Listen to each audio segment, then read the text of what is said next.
One of the things I like about you is you don't necessarily lower your sights when it comes to some of the things you do. You're willing to go out on a limb. Oh, I have no sights. You're willing to go out blind. You're willing to go out on a limb and do an impression that perhaps most people aren't going to pick up on. I'm fearless, and I respect you for that. Thank you. Especially when there's a high quality to the message, and of course, I'm referring to Gregory Peck. Oh, yes. Now, Gregory Peck, Gregory Peck, not familiar to everybody necessarily, a brilliant actor. Not everyone knows who he is. That's right.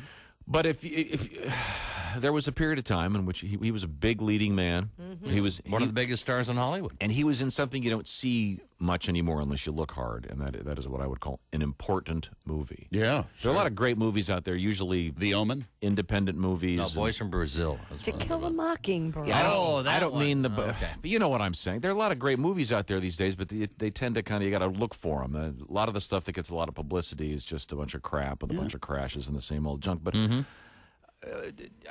To Kill a Mockingbird was a great film. One of the great films of all time. And, Yes. and you do one of the few tributes to it. Well, yeah, it's a great movie. You learn a lot about tolerance and diversity from it and stuff. But it was made in like 1960 or whatever. And America's changed a lot since then. There's a lot of groups in this country, not even just racial or ethnic groups, but groups of people who define themselves a certain way. And a new one pops up every week. We're like, all right, we're weird, but you better like us, or you're a jerk.